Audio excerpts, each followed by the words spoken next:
mission, big, beautiful mission. Wonderful, all that, right? But there are challenges, right? Like there are definitely challenges to this, achieving this mission. And there are challenges for us specifically as an organization, right? How do we achieve this mission within a system that's steeped in systemic racism, inequity, and hierarchy, right? This is something, and these questions are questions that we wrestle with all the time as an organization. I just have a little stat here.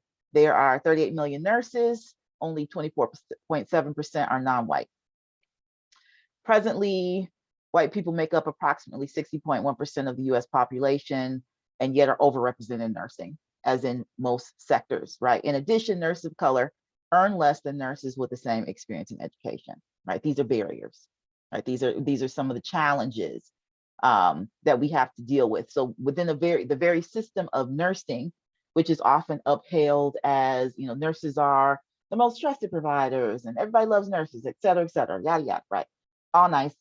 And yet, even within this sector, we see a tremendous amount of inequity, right? How do we, Nsrh, create a community that empowers our members and facilitates healing and well-being within these systems? How do we create a community that is reflective, not of the nursing sector, which is overwhelmingly white, but of the larger community that nurses serve, right? Especially when we consider that Nsrh has from its inception centered white women. That's a very personal kind of challenge to our organization, that we're on the one hand really trying to do this work of interrupting, you know, some of the structures and inequities that are inherent within not just nursing, but the field in general. But we are also having to acknowledge and be, you know, honest about our history and who we've been as an organization, right? So that we can also make sure that we are doing the work that we need to do moving forward, to really think about what does it mean to center folks who have not been centered in the conversation. What are some of the ways that we need to shift the conversation? What are some of the ways that we need to really think about the culture of our organization and the culture of the community that we're seeking to build, right? So all of this ultimately means that we are working to build a community that is reflective, not of the profession as it presently stands, but of the sector as we would like for it to be, right? One that better reflects the diverse communities that we serve. So that's the work, right? So we're working within a structure, within a system, within a sector that we don't simply want our community in Nsrh to reflect the sector as it stands. We're trying to work towards what we want to see, right, more broadly in the sector. And, you know, there's a lot of work. I mean, that's very hard. We certainly don't have all the answers. It's a continuous kind of work in progress. But I'm going to talk a little bit about our approach and the way that we attempt to do our work as we work to kind of cultivate this community that I'm talking about and move towards our mission. So first off, our approach is values driven, right? We function from, you know, this set of values, and we really try to make sure that in all the work that we're doing, whether it be, you know, developing curriculum for our online institute, you know, or how we're structuring our programs, how we're recruiting, all those things, we keep these values at the center. I'm not going to go into detail about them because there's a lot of them, but you can find breakdowns on our website that kind of break down what we mean by each of these. But culture, equity, integrity, intersectionality, pleasure, safety, power, science, wellness, and trust. Those are the values that kind of govern and drive our work. We have a three-pronged workforce development strategy: advocacy, education, and professional development. So all of our programming and the work that we do arises from, you know, either one of these areas or intersection of these areas, right? And really kind of form a career development pathway for nurses in sexual and reproductive health that begins with our student chapter organizing. And I'm going to talk about each of these a little bit more, right? Not the last two because they don't really apply to you all right now, but certainly student chapter organizing, our Karen Etlin Future Nurse Leader Fellowship, our membership program, our online institute, our training and abortion care residency, which is for RNs, and we are going to be developing an abortion nurse corps. That's something new that's in development for us that we haven't launched yet, but that's kind of coming down the pike. But this really forms for us, you know, because the vision is really to, from the time, you know, from nursing students all the way through the nursing to career, to really provide different points of engagement, different opportunities for nurses to continue to learn and develop, you know, both their knowledge around sexual and reproductive health, as well as advocacy skills, and continue to develop as professionals in the field and leaders in the sector. So our student membership program, I'll start with that because it's great and it's free. It's free. Why not? So, so we have a membership program, right? And you know, for nursing students, non-nursing students, nursing professionals, et cetera, et cetera. But we are committed to providing free membership to our nursing students, right? And so our nursing student membership is up to 4 years of free membership, so long as you're enrolled in a degree granting program. And there's also access to a free first-year professional membership upon graduation. Just recognizing that, you know, that there's that little hump of you just got into a job or whatever, and you still kind of figuring your finances out. So we give that first year free as well. So up to 5 free years if you come in, you know, if you kind of join us at the beginning of your nursing student journey. Our membership program is fairly robust, right? I've just listed a couple things, a couple of the major benefits. One of them, which I think is one of the most amazing to me, is access to our entire course catalog on our online institute, where folks can also get continuing education hours. We have an NSRH store with, you know, lots of really cute stuff. You get store discounts, you get discounts to special paid events, and also our members also often are free at lots of our events. And also there's the ability to attend members only events, like our monthly reproductive justice series events. And I kind of pulled out one here that I want to share with you all. Our March event is Menstrual Equity. It's more than just a pink tax, featuring Asia Brown, co-founder of 601 Period Equity and Machina Table, a doula and childbirth educator. She's also previously on NSRH's team, so she's kind of coming back to join us for this talk. So this event is happening near the end of March. It's free to members, right? So there's still time to join so that you can come to this amazing event. But this is just an example, right, of some of the kinds of things that we do only for our members. Our chapter organizing network, right? This is really kind of the heart and soul of our organization in a lot of ways, because it's also our history. So NSRH started as Nursing Students for Choice. It was founded by nursing students, right? Like our organization literally was founded through nursing student activism. From nurses from 2 schools, Oregon Health Sciences University in Portland and Winona State University in Minnesota. So they kind of started this thing, Nursing Students for Choice, which became Nursing Students for Sexual and Reproductive Health, which became Nurses for Sexual and Reproductive Health, right? Which really, we expanded our mission beyond simply focusing on, you know, abortion and choice first, and then we expanded beyond just serving nursing students to now wanting to serve nurses throughout the trajectory of their entire careers. And our, you know, chapter network is national. We've even, I think we might have, we were looking at a potential international chapter. We're not international yet, but we do have chapters around the country.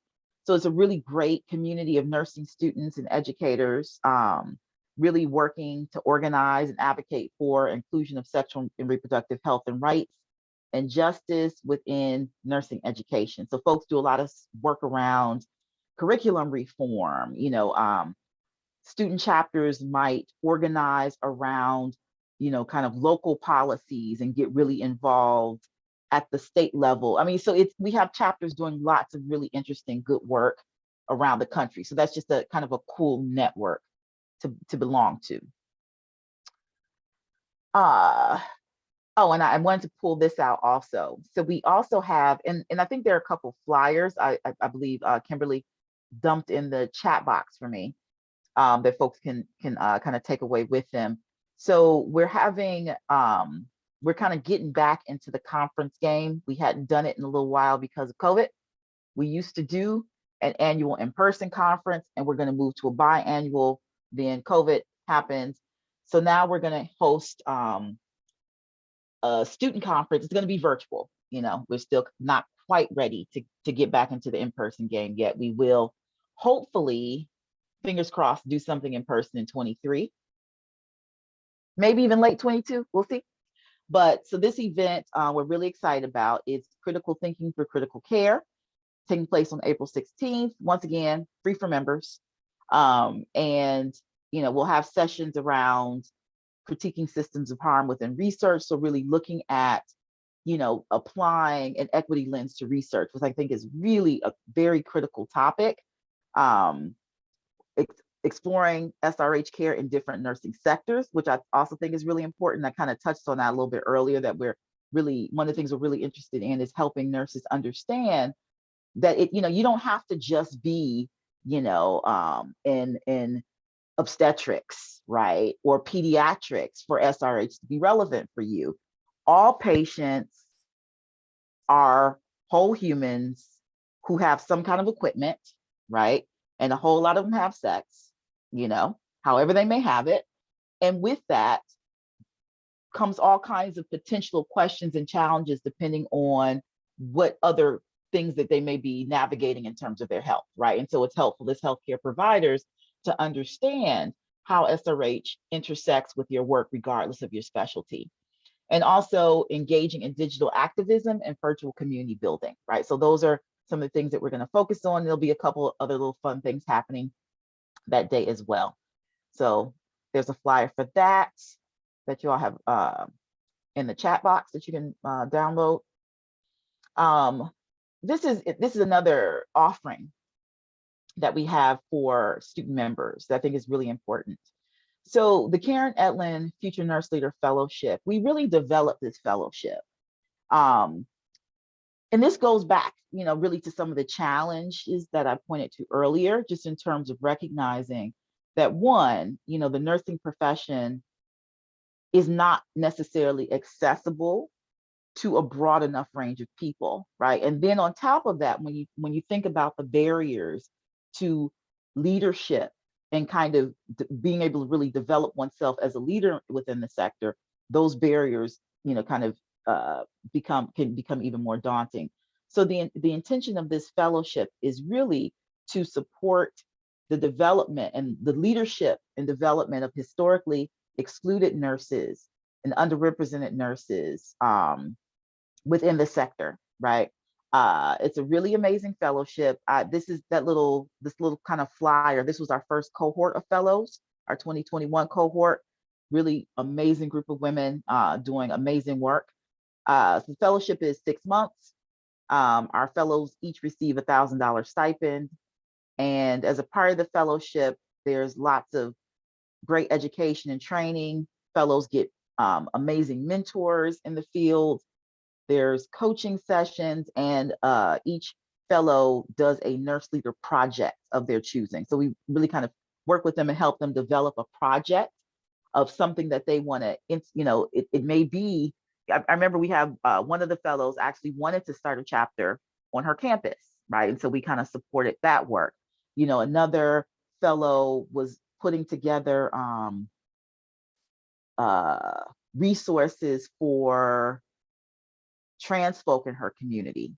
There was another one I think who was working on sex education with high school students or something, right? So fellows really get to kind of shape the projects and figure out what they want to do. And we also provide some funding support separate from the stipend to help our fellows implement their projects as well. So spread the word.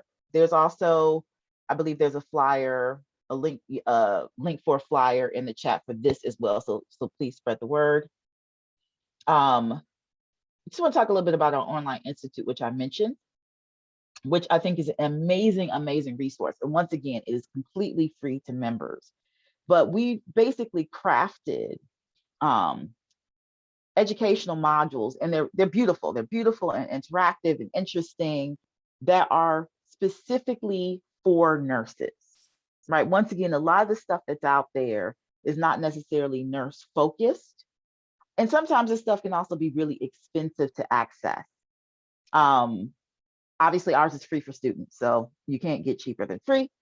And you will also find, in addition to courses like Reproductive Justice for Nurses and Sexual and Reproductive Health in Nursing, those are just examples of 2 modules that we have. You'll also find recordings of previous webinars that we've done. And we've got lots of really amazing webinars led by really amazing folks in the sector. A couple of examples: food access and autonomy, a reproductive health and justice issue, was a webinar that we had a couple months ago. And most recently in February, Black women's sexual well-being, sex positive implications for nursing professionals. That was our February RJ series presentation. So you can find those recordings on our online institute as well.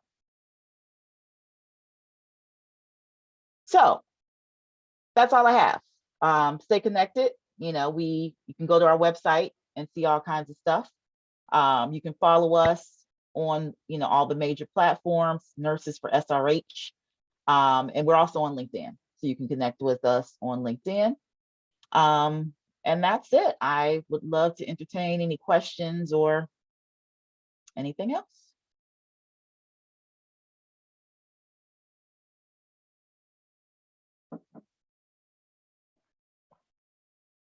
I had a question about the fellowship. Is that for new grads only, or is it available for any nursing student in any? Oh, it's for students explicitly. Okay, so just students. Yeah. Mm-hmm. And then what does the application look like? Is there essays, interviews? So in the little flyer, you can actually find all the application information. Like we have an application FAQ. Okay. Yeah. Great, thank you. So a piece of it, just to kind of to let you know a little bit. So yeah, so one of the things that we ask for in the application is for folks to really start to think about what they might want to do for a project, right? It does not have to be, and it does not have to be fully fleshed, because that's a part of the point of the fellowship. I know that was one of the things that our fellows in the first cohort really struggled with, was feeling like they had to kind of commit to and see through the thing that they wrote in their essay, right, to get into the program. That's not the case. It's really just about seeing your thinking, right? And, wanting you to kind of start thinking about what kind of contribution you might want to make and how you might want to invest your time, and what kind of project you might want to invest in. But a part of the point of the project is to really also help you understand things like project management, right? Like, how do you actually implement an idea? How do you move from idea to implementation, right? So yeah, so that's a part of the application, but just know you don't have to commit to exactly what you wrote in that essay for the project.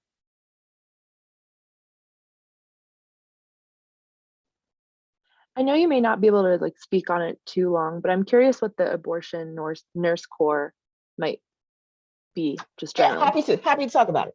So, one of the things that we're really committed to, and one of the things that we try to think about a lot as an organization, because we occupy a unique space, right? And we're small, right? So we have there's a certain degree of kind of risk taking and agility that we have as an organization. So when we see a need arising, we try to kind of think about creative ways to address needs. And one of the things that we all know is that abortion rights and access is under siege, right? Like we're seeing the way that this is playing out. And one of the things that's happening is that the states, because there are some states that have certain protections written into their state constitutions, right? So even, even if Roe gets blown up, there are still some states in which folks would be able to have some access, and it depends, right? We don't know exactly what's going to happen, but there will still be some states where folks will have some access, right? So what that means is, so for example, what we're seeing in Texas, New Mexico is being flooded, right? Everybody, lots of folks are crossing the border to go over to New Mexico. So what does that do to the clinics in New Mexico, right? Like they're understaffed, and a lot of clinics are understaffed in general, right? But we're going to start seeing more and more, especially as states start, implementing, untenable parameters, or trying to strike down abortion access, period. We're going to see folks flooding to states where they can get that access. And so we were really thinking about, and also, and there's another side to that too, because there's also the workforce side, because then what happens to nurses who may have been practicing and who have this skill set and training in a particular state where they can no longer practice. So we were thinking, okay, so could we potentially, borrowing from kind of a travel nurse structure, build out a program that would match nurses who have the training and the capability to work in abortion care settings with clinics that are overstressed and in need of person power, right, on a short-term basis.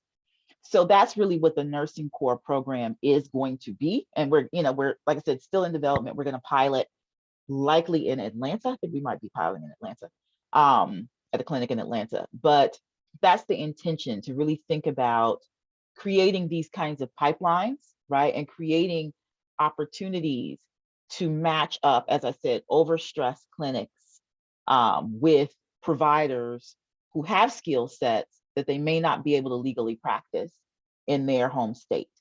So yeah. That's wonderful. Thank you so much.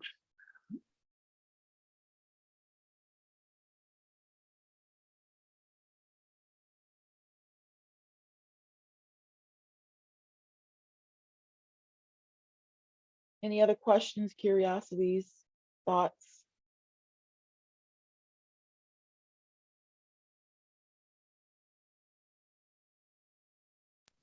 Do you go into your main website for the online courses? So yeah, so basically the online institute, that's a member benefit. But once you register as a member, there are a couple different ways you can get at it, because we actually have a separate kind of members only website where you can access the LMS from as well. But you can see samples, right? Like, so if you go on our main website, and you kind of click on our online institute, there's a banner, and you'll find it, right? There's actually a sample module so that you can kind of look at and get a sense of what a module is like, how we design our modules. And if you said you can get continuing education credits for it, so after we're finished being students and we need those for our nursing career, are they like this? I don't know, since we haven't done one yet, do they typically take like a whole day to go through, or are they?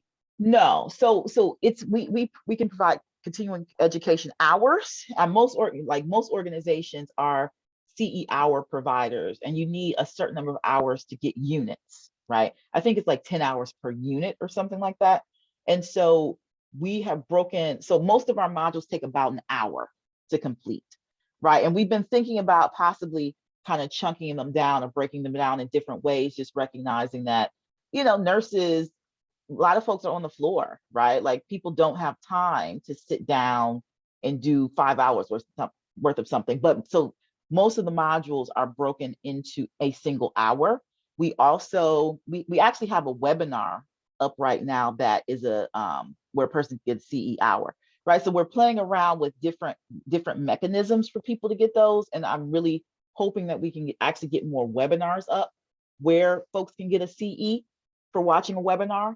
But usually it's going to be about an hour commitment, because it's literally CE hours. So, we could have something that was 3 CE hours, but it would have to be 3 hours to complete, right? But most of our stuff is kind of chunked up to take about an hour for someone to complete. Cool, thank you. Mhm.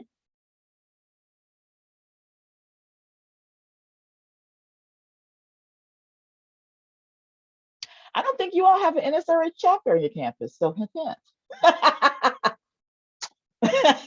So I mean, so if anybody's interested, if anybody wants to dive into that water, on our website, there's information about how you can actually start a chapter.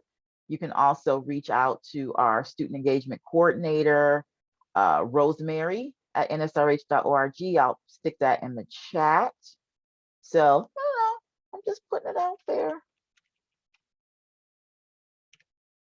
I love it. I didn't know that this was started by students. That's super, that's so inspiring, so powerful. Yeah, thank you.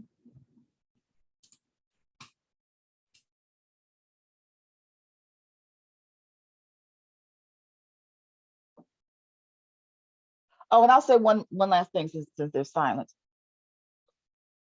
So we are actually going to be launching a large campaign soon. And really that campaign, a lot of that is about some of the things I've talked about, this idea of really wanting to help nurses across specializations understand how SRH intersects with their work. And so it's really this idea of inviting people to join a conversation, right, around these areas. And so we have a lot of folks sharing stories. We, just kind of collecting stories from nurses in different specializations, kind of talking about how SRH, like, or kind of their aha moment. Like I have one really interesting one from like a neural nurse who talks about like, oh, I had, this situation in which she kind of got that, yeah, sexual and reproductive health. I think it was a patient with epilepsy or something, but yeah, there's an intersection there. So we're kind of collecting stories, and we'll be doing a lot of stuff on social media, and you'll see some stuff on our website as well as kind of collecting questions. And we'll do some stuff probably around, really use the questions as a way to guide content development, because one of the things that, is simply the case, unfortunately, is that it can be very difficult for some nurses to find safe community to be in conversation with around some of these issues, especially depending on what kind of institution they may work at, right? So some folks who are in religious hospitals, for example, may not be able to engage around certain subject matter or ask certain kinds of questions, or so this is really, the intention is really to kind of open up a safe space for folks to bring questions to, and as I said, just be in conversation, around sexual and reproductive health and how it intersects with their work.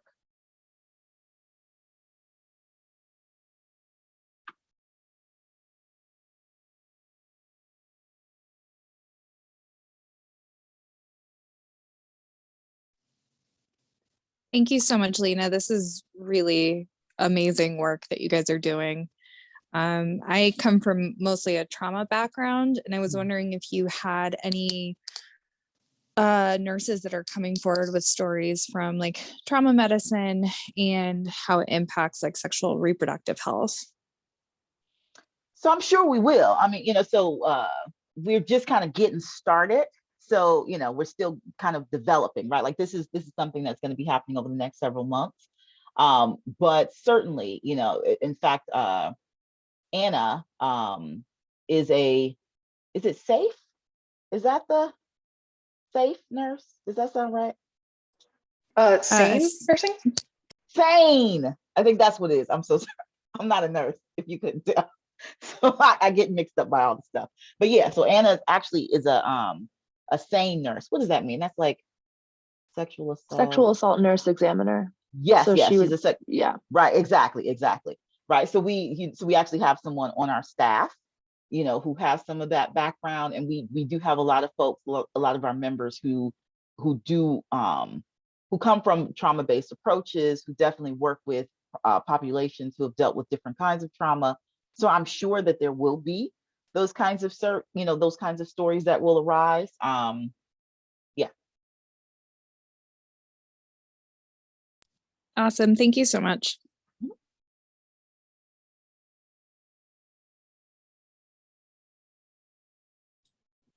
Thank you so much for joining us, Lina. We really appreciate your time and all the effort that you've put into this work. I think it's really important. Thank you all for having me. And like I said, I'm certainly hoping to hear from you all and Yeah, see you more. So yeah, it's certainly, if you have any questions, just feel free to reach out.